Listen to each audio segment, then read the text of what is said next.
Hello guys and welcome back to some Frosti-Town. Excuse me.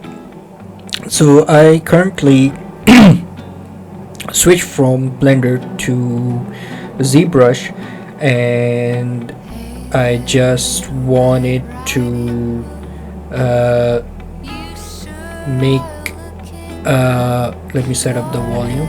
Okay, so I wanted to make a complete guide of ZBrush. So it's going to be a course where I'm going to show you how ZBrush works, what is the interface, what is Dynamesh, and all sorts of things.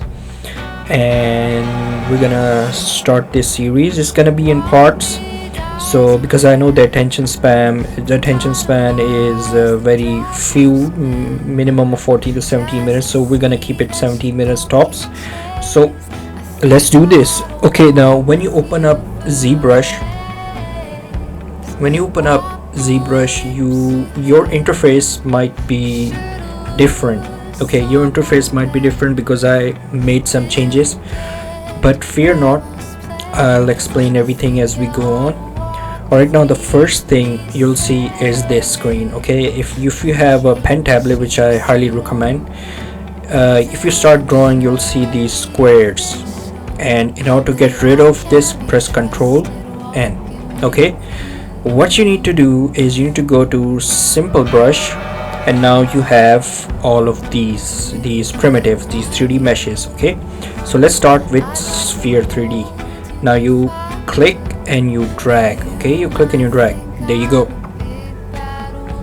Okay, so the next thing what you're going to do is you're gonna click on Edit, and you're gonna make Polymesh 3D. If you don't make Polymesh 3D, you won't be able to work on it properly. So you make Polymesh 3D. Sorry, I did that twice. Okay, so one thing is important. Now turn on the floor. Okay, and click here. Now this sphere is really big according to the plane. Okay, this sphere is really big according to the plane. I don't want dynamic perspective, I just want this. Okay, so what you're going to do is you are going to go into deformation. Let me check. Yes, you're gonna go into deformation, and you're gonna unify.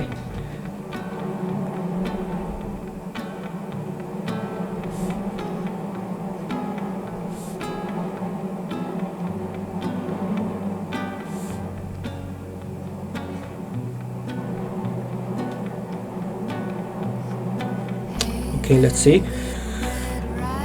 Or maybe what you can do is, maybe let's try this. Let's do this.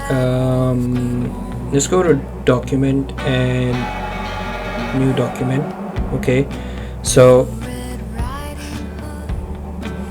as you see, this unify means auto resize object.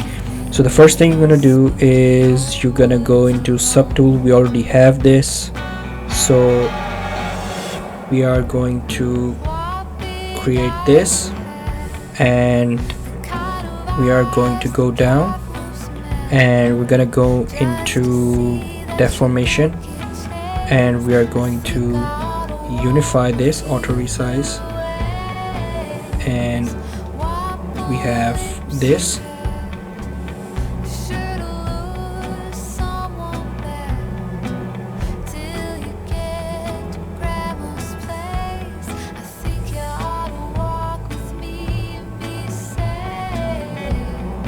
There we go. Now it's auto resized. Now the reason I did unify is because if you, let's see, if you scale this up over here, okay, and you use a standard brush, okay, use a standard brush. Now if your mesh is this big, okay, so it's not going to work properly when you're gonna apply Dynamesh to it, okay. So another thing is, we'll get to Dynamesh, but unifying your object is very important, because if you don't unify your object in certain times, most of the times your mirror is not going to work properly, and your Dynamesh and your subdivision surface is not going to work properly. So you have to unify everything. So now look, the size of the brush is really big. Okay, so let's look at this now. When you are going to press X, you are going to create a mirror on both axes. Control Z to go back. And the great thing about ZBrush is the infinite number of redos. You can go back as much as you want. Okay, you can go back as much as you want. So we are going to do this. Control Z. Alright, the one advice I would give you, you'll thank me later, is that you go down here to, let's see,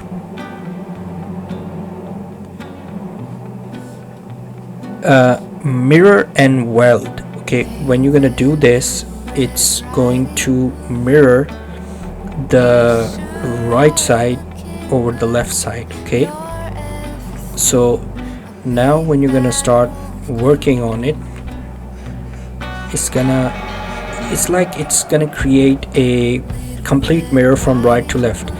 Certain times when you don't apply mirror and weld and you're doing your work, sometimes the axis doesn't work. Sometimes the pen pressure is correct, but when you are hitting on the right side, the left strokes will not be as prominent as the right ones. So you'll thank me later. Just always mirror and weld. Alright, the next thing what we're going to do is, you see this material over here, you're gonna click this material and you have bunch of these materials. Okay, so what I would suggest is you start with basic material, which is the famous one. Okay, so the next thing what we are going to do is we are going to search some of brushes. Okay, so we're gonna get rid of the floor now. Okay, alright, now there are following brushes, but first let's look at the navigation. I highly recommend you have a pen tablet and a pen and a tablet. So when you are going to click on the empty screen, you can rotate it. Okay, you can rotate it, and when you're gonna press Control, and there's a button on your pen, Wacom pen or any pen you're using, and you're gonna press it, and when you drag down, it's gonna zoom in, and when you drag out, it's gonna zoom out. So rotate, zoom in, zoom out, and rotate anywhere on the empty space. You can also click on the sphere by the button you have on your Wacom pen, and you can pan around, Okay, so this is how it works. And control, left control, and click the button on the left mouse button, and you're gonna do this, come closer to the object, zoom in. Alright, now in order to do brushes, you press B, and you have a lot of brushes. Now when you look at all of these brushes, you might be wondering, okay, I have a lot to do, but today I'm gonna be showing you the most important brushes as a starter. Okay, how do you access brushes is very easy. Escape, so you press B for brushes, and first brush we're going to be looking at is the good old standard brush, ST. Okay, a standard brush is very simple, and let's scale it down, zoom it in.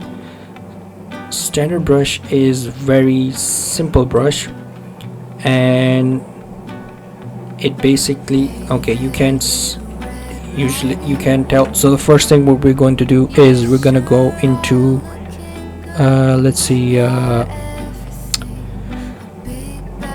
Dynamesh, and we're gonna Dynamesh this. I'll get to Dynamesh in a second.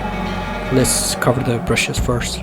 So B S T.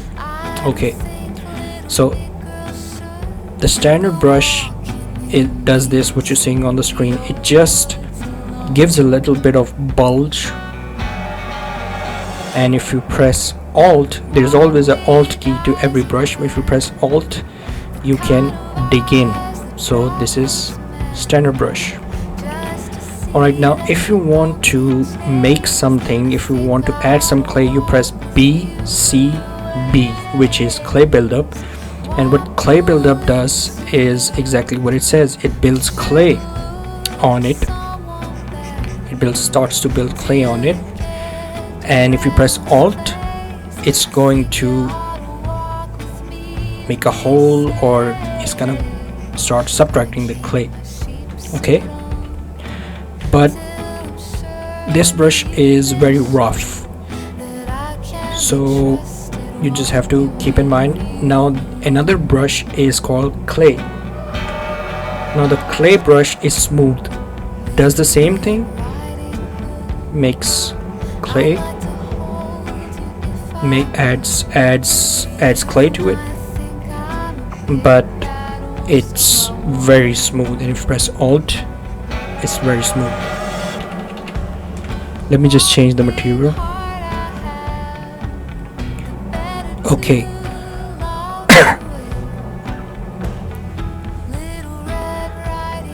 let's go to subtool. Okay, if you want to add some objects, you go to, let's say you want to add another object. You go to subtool and you go to insert and you create a sphere. Okay, so you have a sphere. So you can hide and unhide these. So you have a sphere over here.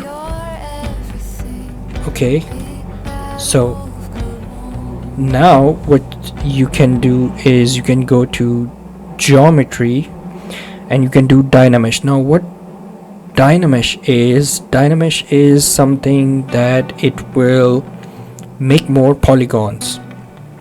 So we start with 128 resolution, so we Dynamesh this. So as you can see, it has made more squares, more polygons, and now you can easily work on it. Now the next feature of the Dynamesh is, let's say you're doing snake hook brush and you're pulling it. Now notice, you see that this is kinda stretching. Now what Dynamesh does is, now look at this, what Dynamesh does is, in order to apply Dynamesh again, you press on the empty space, you press Control and you drag. Now look, it made more polygons on it. So Dynamesh does this, that you can work more, add more geometry, and you can easily stretch and you can work on it. Okay, so let's just delete this. So this is Dynamesh, and there are tons of brushes, but I've covered standard brush, clay buildup brush, clay brush, and let's do trim dynamic, TD. Okay, what the trim dynamic does is it creates a flat surface, very good for hard surface modeling. You know, it creates a flat surface. It's not a hole, it just makes very hard surfaces. Another brush is HP, H polish, similar to trim dynamic, but it's very strong. So if you want to create strong planes, you can do that. So these were the most important brushes that you can use. And I believe you can start with these brushes.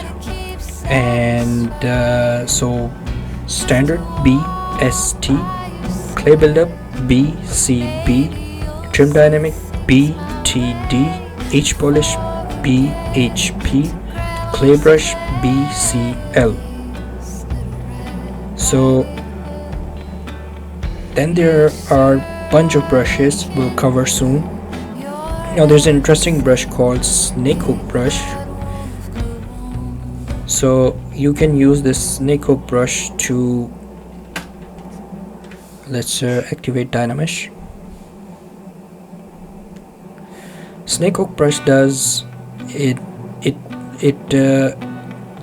pulls out the mesh like a noodle. Okay, now when you activate the snake hook brush, it says it works better with the Sculptors Pro. Now what the Sculptors Pro does is, as you, now look at this, as you pull it out, it adds a geometry, so you can create an endless amount of, you can without stretching, you can do a lot of snake hook brushes and a lot of pulling. So there you go. How to change the scale of the brush? You press S, you can change the scale. And let's talk about that. Let's go back, and let's suppose if you are using clay buildup brush and you want to smooth this out. If you want to, let's turn off Sculptors Pro. You're making this and you've done this and you want to smooth this out, so you press shift and you can smooth this in.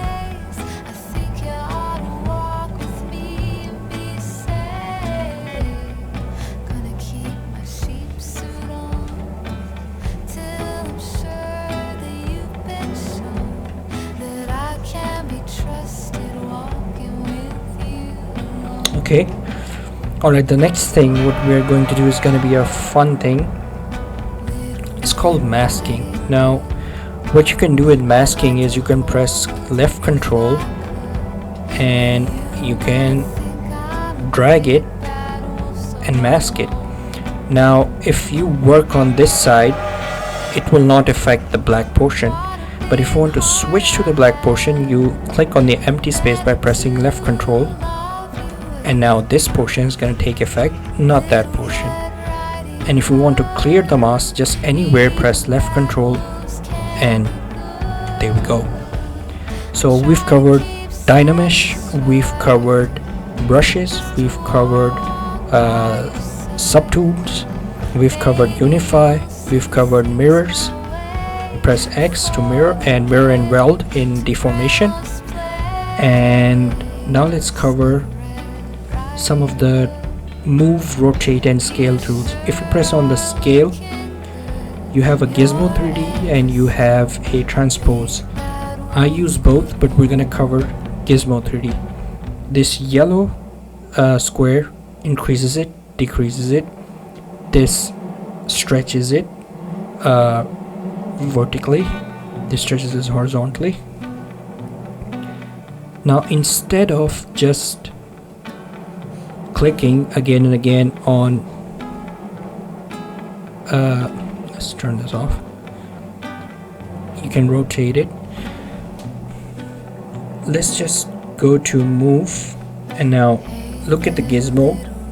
You can move it by doing this, by dragging these arrows. You can rotate this in different axes, and you can scale it up and down. And if you want to move the whole thing not in a straight fashion and in a straight direction, you just click on this white arrow and you just move it. Okay, now if you want to duplicate it, you go into subtool and you duplicate it and bring it here. Now in order to select one press Alt and click. Now I can work on this, and now I can work on this. Okay, so that's it for today. We'll cover more the next day, and I hope you enjoyed today's tutorial. If you did, give it a like, give it a thumbs up, comment, subscribe, share. And I know some of you might be wondering why isn't Frosty doing more Blender work. Is because I switched from Blender to Zbrush. It's a new tool, it's a new software, and I'm quite enjoying Zbrush. So I won't be doing Blender videos, I will be doing Zbrush videos, as my profession and my job requires Zbrush and I quite enjoy it. So that's why. So I hope to see you in the next one. As always, Frosti-Town signing out.